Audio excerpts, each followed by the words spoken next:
Picture this. You're standing at your local marina on what should be a perfect Saturday morning.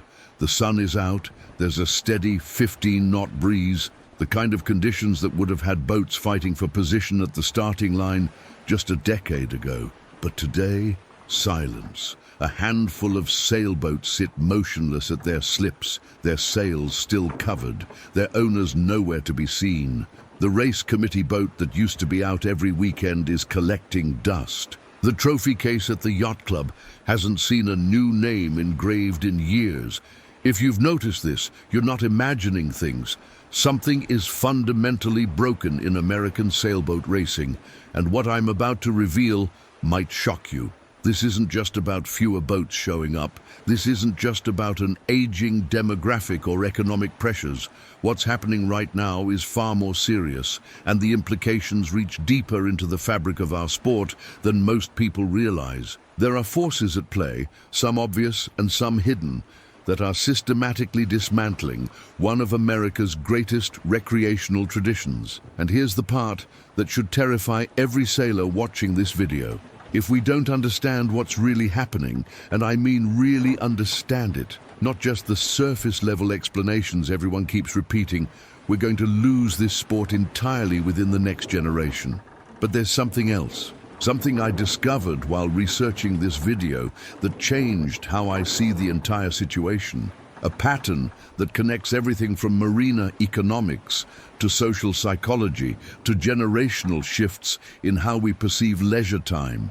And when you see this pattern, when you truly understand what's driving this collapse, you'll realize that the solutions everyone has been proposing are treating symptoms, not the disease. Stay with me, because what I'm about to show you will change how you think about sailing forever. Let me start with a confession. I'm part of the problem. I used to race constantly, multiple times a week. I grew up racing dinghies at a small lake in Pennsylvania. I raced all through college. After graduation, I crewed on keelboats several times a week, learning the ropes, literally and figuratively, working my way up from rail meet to tactician. I lived for that moment when the starting gunfires and 40 boats surged toward the line, everyone trying to find that perfect spot with clear air and room to accelerate. I loved the chess game of match racing around the course, the satisfaction of a perfectly executed spinnaker set, the camaraderie in the bar afterward as we replayed every tack and jibe. But here's the thing, I haven't done a real race in 7 or 8 years, and I don't really want to.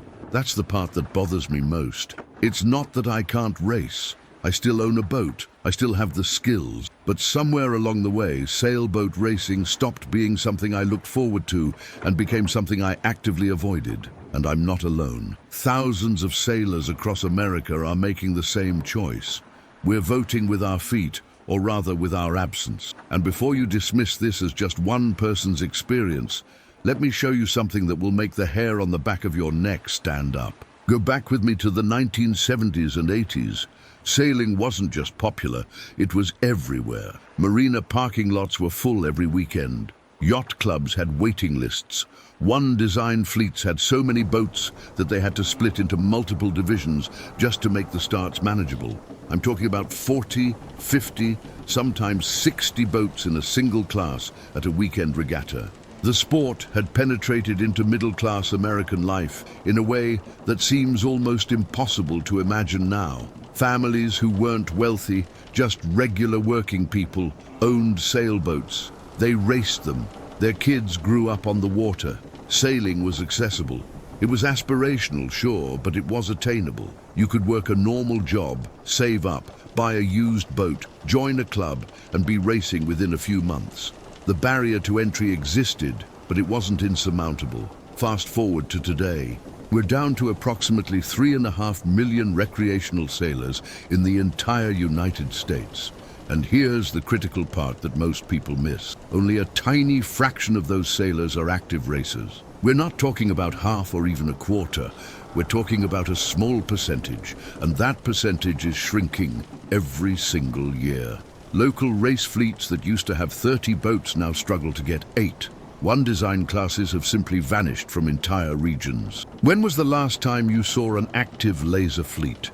How many harbors still have a competitive J24 class? Is there any performance double-hander in America right now that draws real numbers? The boats that defined an era of accessible racing have become museum pieces, sitting in backyards with tarps over them, slowly deteriorating while their owners age out of the sport. Regattas that were once the centerpiece of a yacht club's annual calendar have either been cancelled outright or merged into catch-all events where everyone races together under handicap just to fill out a starting line. The energy, the competition, the sheer vitality of the sport has evaporated, and this isn't a temporary slump. This isn't something that's going to bounce back when the economy improves or when weather patterns change. This is a multi-decade trend that shows no signs of reversing. The average sailor is getting older, the boats are getting older, and the newcomers, the fresh blood that every sport needs to survive, they're not coming. They're not even close to coming. What we're witnessing isn't a decline, it's a collapse in slow motion. And the most terrifying part, most of the sailing community is in complete denial about how bad things have gotten.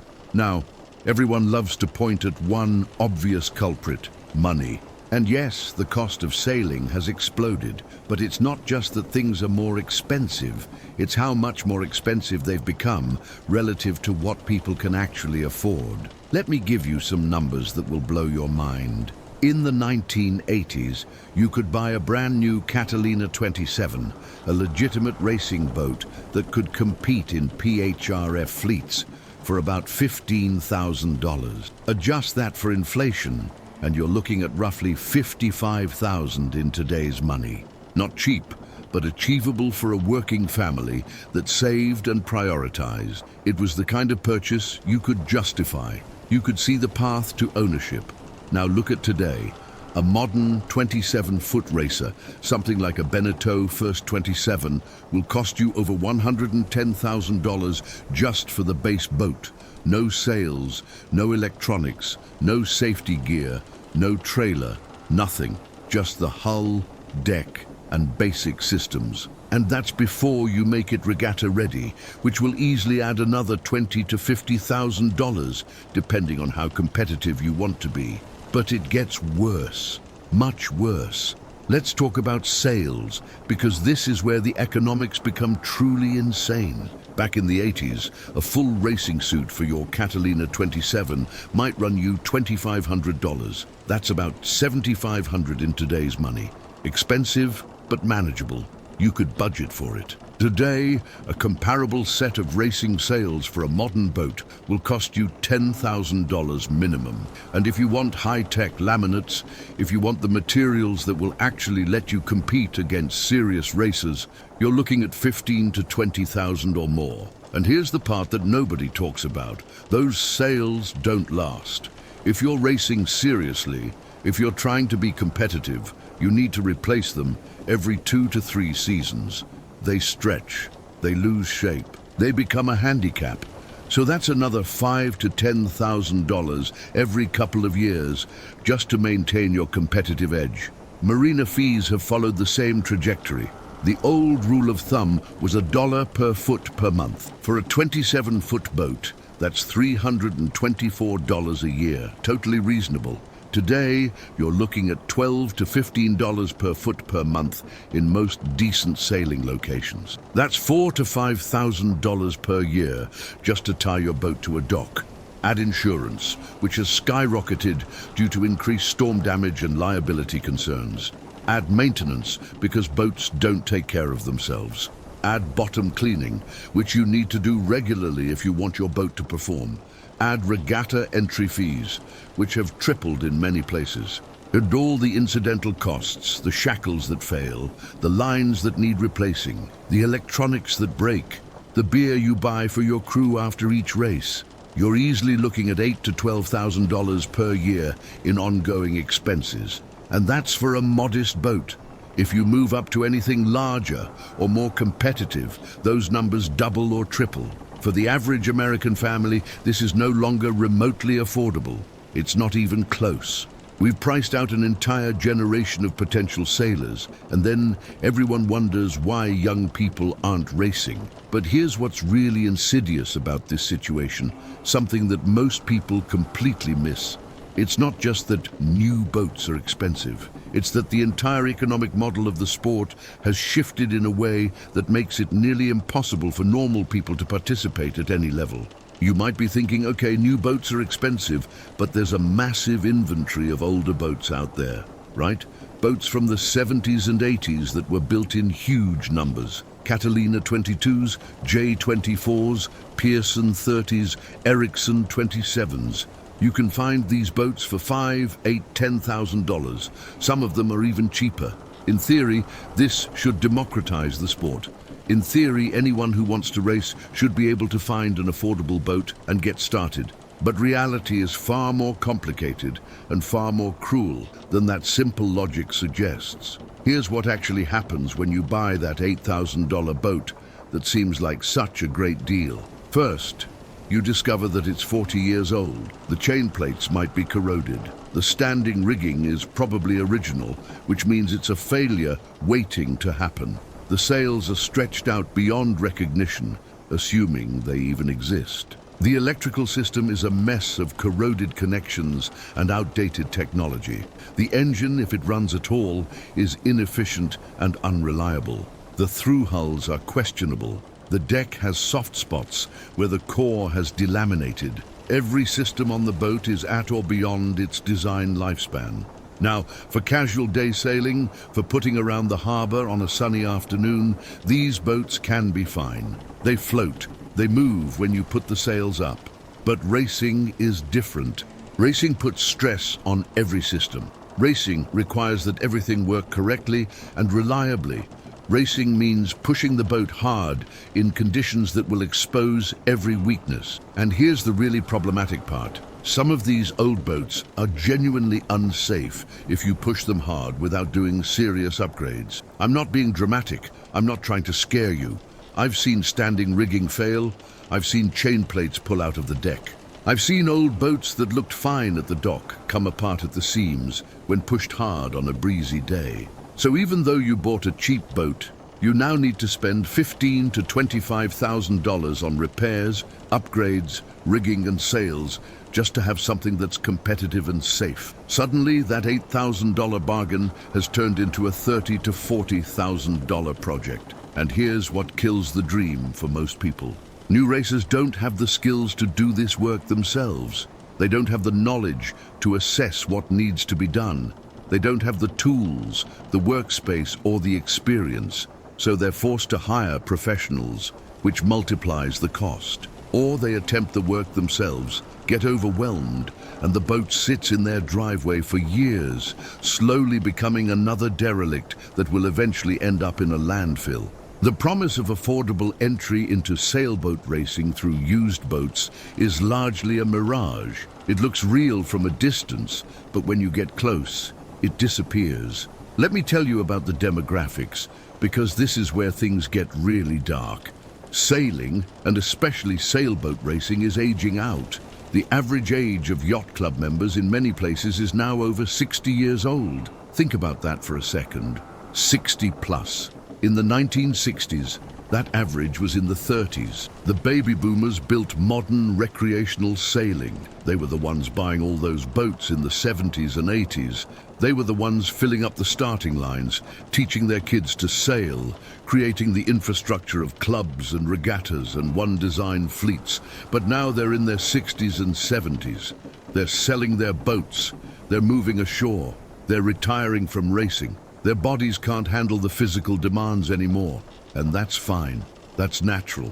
That's the life cycle. The problem is that younger generations aren't replacing them. And this isn't a small gap. This is a massive yawning chasm that threatens the entire future of the sport. Junior sailing programs are actually doing quite well in many places. High school and college sailing teams are full of talented young sailors who are learning the sport, developing skills, and winning championships. But then they graduate and they vanish. They disappear from the sport almost completely. There's no bridge between college dinghy sailing and keelboat ownership. The transition is too difficult, too expensive, and too intimidating. And asking a 25-year-old who just graduated with student debt and is trying to establish a career and maybe start a family to buy a boat and start racing is not realistic. It's not even close to realistic. They can't afford the boat. They can't afford the marina fees. They can't afford the time commitment. They don't have the skills to maintain a keelboat. They don't have a peer group of other young sailors to race with. Every barrier you can imagine exists for them. And what about adult dinghy sailing? Where are the lightning fleets? Where are the thistle fleets? There are small pockets, sure. Some clubs have 5 or 10 boats, but they're rare, they're scattered, and they usually require expensive yacht club memberships just to participate. I started racing at a small state park lake in Pennsylvania. It cost less than $100 a year to race sunfish and thistles in a casual handicap fleet. Where are places like that today? In most areas now, you're looking at $2,000 or $3,000 per year just for yacht club membership, plus another $1,000 or more for dry storage, just to race a small trailerable boat. The economic barriers have been erected at every level. We've systematically eliminated all the entry points that used to exist for people to get into the sport affordably. But let's say you somehow overcome all of these obstacles. You find a boat, you fix it up, you scrape together the money for marina fees and insurance. You show up at your first regatta ready to race. What do you find? You find a fleet full of people who've been sailing together for 20 years. They have new sails. They have slick hulls with fresh bottom paint. They have experienced crews who know every role on the boat instinctively. They have race prep routines that are dialed in. They know the local wind patterns. They know every shift and current on the course. They've got 10,000 hours of practice together, and you're just hoping to make it around the course without hitting a mark or fouling another boat at the start. Sailboat racing, even at the local level, has become hyper-competitive. The professionalization of amateur fleets has made it incredibly intimidating for newcomers. The same core group of sailors keeps racing, and without a steady influx of new people, the skill gap between beginners and the average boat on the line has grown enormous. Even beer can races, which are supposed to be casual and fun, can feel like America's cup trials. People take it so seriously.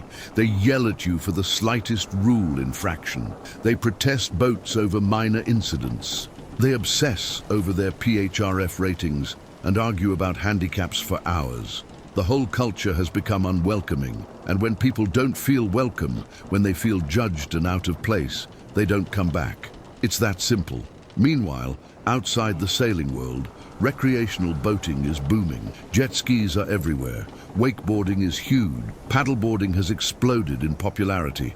Kayaking has become a mainstream activity. Foiling, whether it's on a surfboard or a kite or a wing, is attracting tons of young people with disposable income. These activities are growing rapidly because they're easy to learn, they're relatively affordable, and they're fun immediately. You don't need a crew. You don't need months of practice. You don't need to study racing rules or learn complex boat handling techniques. You just go. You show up. You get on the water. You have fun. That's the kind of instant gratification that modern recreational users want. They have limited time. They have busy lives. They want activities that deliver excitement and satisfaction quickly. And sailboat racing, with its steep learning curve, its complicated rules, its need for coordination and preparation, simply can't compete with that value proposition. Yacht clubs across the country are watching their fleets evaporate. Where they once had 50 boats on the starting line, they now get 10 if they're lucky. Where they had multiple one design classes, they now run mixed fleet PHRF starts just to have enough boats to make it worthwhile to set a course. Regattas have been cancelled due to low participation. Fleet captains are desperately begging for volunteers to help with race committee. And the only boats that still show up regularly are 40-year-old boats sailed by the same group of people who have been showing up since the Reagan administration. When those sailors finally retire, who's going to be left? Who's going to keep the clubs running? Who's going to set the courses and run the race committee and organize the regattas? The answer, increasingly, is nobody. Let me tell you something personal. I stopped racing regularly not because I can't afford it and not because I don't have time. I stopped because it stopped being fun, and I think this is the most important point I'm going to make in this entire video. We have systematically removed the fun from sailboat racing. I like the social aspects of racing.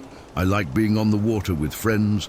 I like the sailing itself, but I don't enjoy the racing part anymore, and that's a problem, because racing is supposed to be the fun part. Here's why it's not fun. Finding a crew that will commit to showing up every week is like herding cats. People have busy lives, and asking them to block out every Wednesday evening or every Saturday morning for an entire season is a big ask.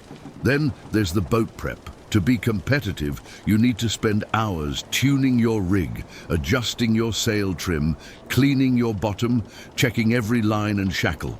It's work, real work. And then you get out on the course, and there's always that one guy who treats Wednesday night beer can racing like he's training for the Olympics. Heaven forbid you meet this person at a tight mark rounding. Heaven forbid you get close to them at the start. They'll scream rules at you. They'll try to intimidate you. They'll protest you for the slightest contact. And then there's the PHRF rating system and all the politics that go with it.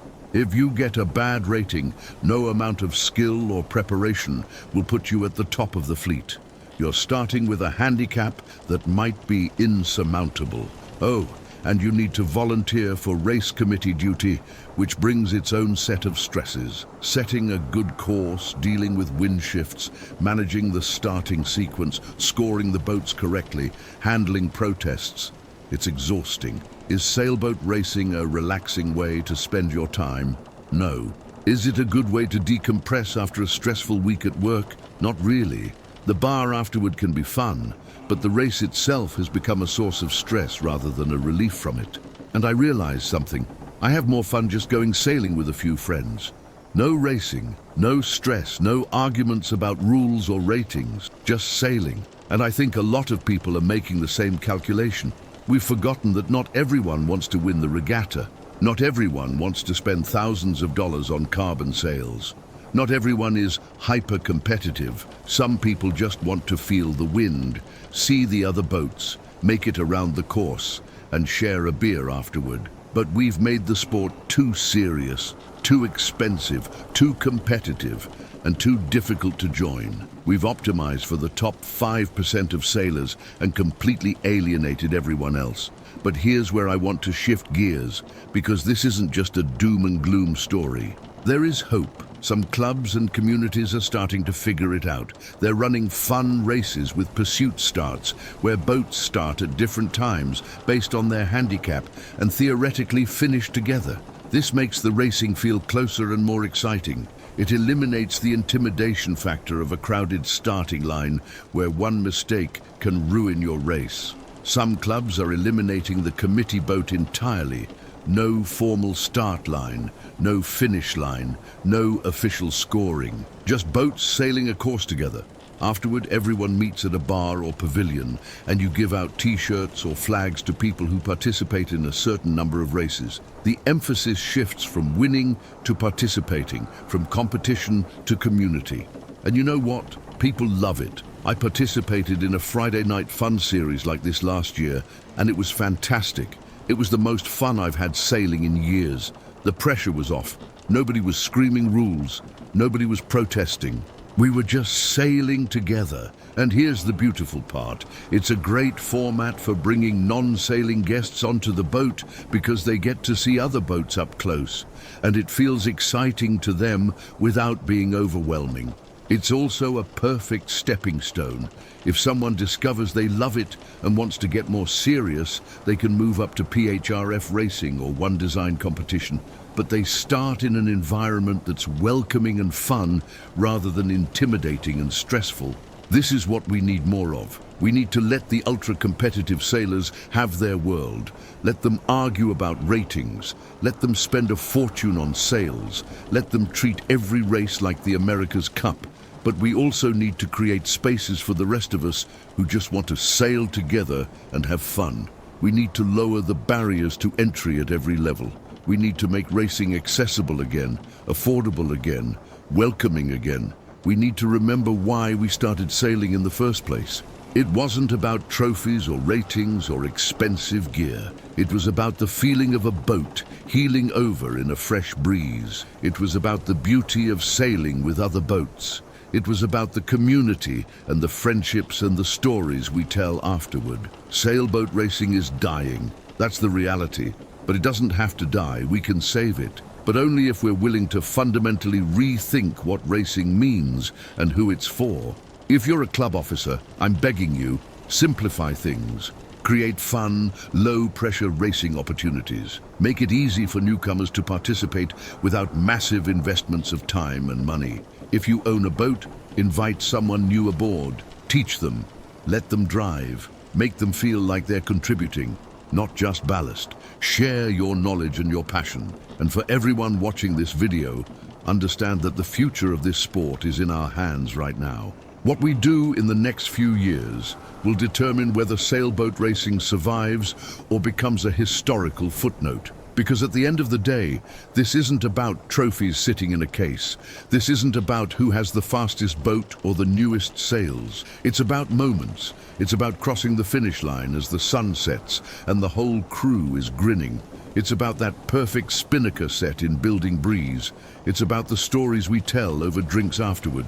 It's about being on the water with people we care about, doing something that challenges us and excites us and connects us to a tradition that goes back centuries. That's what sailing is really about, and that's what we need to bring back. That's what we need to protect. Let's not let this die. Let's not be the generation that lets sailboat racing fade away. Let's be the generation that saved it by remembering what made it magical in the first place.